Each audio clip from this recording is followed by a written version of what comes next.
Bonjour à tous, je me trouve à Szekasa en Hongrie. Alors Szekasa, c'est un village rom en Hongrie, parce que oui, les Roms, avant d'être des personnes qui vivent de la mendicité dans les rues des villes chez nous, c'est d'abord un peuple qui vit un peu en Europe centrale, et notamment ici, dans ce village.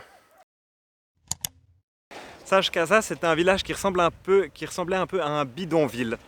Il y avait des ordures partout, des maisons tout à fait insalubres, et des gens qui vivaient ici dans une situation d'extrême pauvreté. Très peu de gens qui travaillaient et beaucoup de problèmes sociaux, du coup, beaucoup d'alcoolisme. Et ça a duré jusqu'à ce qu'il y ait un homme qui est venu là avec sa femme.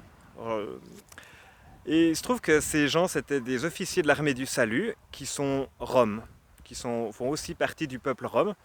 Ils sont venus à Szekasa, ils se sont d'abord promenés dans la rue, ils sont entrés en contact avec les gens petit à petit. Et puis, le village était vraiment jonché de déchets. Il y avait des détritus partout. C'était comme une décharge à ciel ouvert. Et ils ont commencé à ramasser les déchets. Alors ils sont venus avec d'autres personnes de l'armée du salut. Et ils ont ramassé les déchets dans les rues, les uns après les autres. Il faut que j'y aille. Voilà, j'ai pas pu continuer à tourner en extérieur, c'est pour ça que je suis à l'intérieur. Mais moi j'ai été vraiment touché par ce village. Ils ont ramassé les déchets dans les rues, les uns après les autres. Puis ça, les habitants du village, ça les a déjà un peu interpellés, qu'il y ait des étrangers qui viennent puis qui ramassent leurs déchets. Donc ils se sont mis à les aider à ramasser leurs déchets. Et puis petit à petit, comme ça, ben, le village est devenu plus propre. Alors, plus propre, mais ça continuait à être une espèce de bidonville. Pas d'eau courante, pas de porte à tous les bâtiments, ça reste la misère. Mais ça les a déjà touchés un petit peu. Puis ensuite, ce qu'ils ont fait, Dieu et Marika, c'est qu'ils ont commencé à proposer des activités spirituelles dans ce village. Des cultes, des cultes, des cultes. Non mais attends, donc il y a un village, il n'y a pas l'eau courante, c'est la misère, il y a encore le service de protection de la jeunesse qui enlève les enfants quand ils trouvent que les maisons sont trop insalubres, et les mecs qui viennent proposer des cultes. Attends, c'est quoi le problème? Euh, Bon, alors regardons le résultat. Les gens qui sont venus à ces cultes, ben, ça les a transformés. Ils avaient de la joie en sortant, ils étaient bien, ils étaient plus heureux, et surtout, ils transformaient leur vie.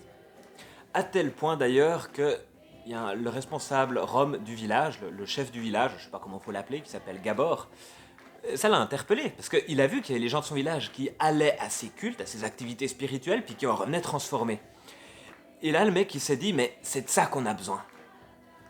Moi, ce qui me frappe, c'est qu'il s'est pas dit on a besoin de l'eau courante, on a besoin de l'électricité, on a besoin d'avoir la 5G dans notre village. Non, il a vu que les gens allaient à ces activités spirituelles et en revenaient transformés. Et il s'est dit vraiment on a besoin de ça. Il n'était pas chrétien, il croyait pas en Dieu, j'ai aucune idée s'il avait des croyances ou quelque chose, en tout cas il n'était pas chrétien. Mais il a vu ce qui se passait et il a vu que c'était pertinent pour son village. Super pragmatique, le gars. Et du coup, il a encouragé Dioseux et Marika de continuer à faire ces activités spirituelles. Et ça marchait bien, il y avait de plus en plus de gens qui y venaient et qui étaient transformés. Donc Gabor, le responsable rome du village, il a voulu en savoir un peu plus. Qu'est-ce qui se passait? Qu'est-ce que c'est que cette histoire? Qu'est-ce que c'est ce bon Dieu, ce petit Jésus? C'est quoi au fait qu'il prêche? Donc il est allé rencontrer Dioseux et Marika. Ils ont mangé ensemble et puis les deux, ils lui ont expliqué un peu ce que c'était que leur foi, que leur croyance. Et Gabor, lui, ça a touché. Ça l'a touché à tel point qu'il a décidé de donner sa vie à ce Dieu, de se consacrer à Jésus-Christ. Et pas seulement de le faire dans son cœur, ce qui est déjà bien, mais de le faire encore publiquement et de s'engager comme soldat de l'armée du salut pour témoigner de cette foi qu'il animait. Alors le ramassage des déchets a continué. Sur le lieu où il y avait la plus grosse décharge du village, maintenant il y a un terrain de foot. Et puis les alentours du village sont vraiment propres. Quand tu te balades dans les rues, c'est propre. Alors ça reste un peu un bidonville, hein. Il n'y a pas forcément des portes aux maisons. Les toits sont dans un état... tu te demandes comment ils tiennent encore. Ça fait peur. Puis il y a une pompe à eau pour tout le village. Il n'y a pas l'eau courante. Mais c'est propre.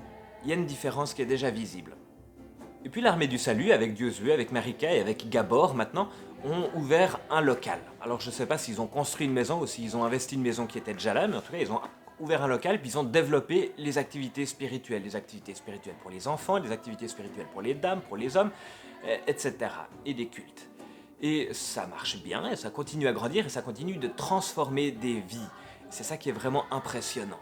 C'est que ça transforme un village mieux qu'un programme social aurait pu le faire.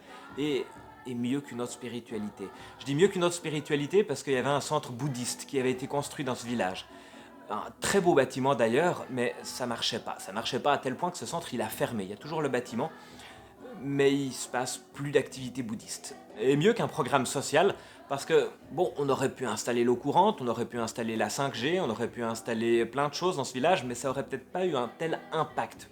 Transforme la vie des gens, qui les fait renoncer à l'alcool, qui les fait avoir une vie plus joyeuse, plus heureuse, un meilleur vivre ensemble.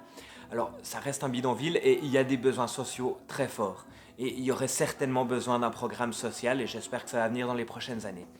Mais ce qui est incroyable, c'est que là, la foi chrétienne, on voit vraiment comment elle transforme tout un village en transformant les gens les uns après les autres, en transformant les cœurs des gens les uns après les autres. C'est pour ça aussi que moi j'ai rejoint l'armée du salut et que je me réjouis beaucoup de cet engagement où on transforme le monde en transformant un cœur après l'autre. Et c'est vachement efficace.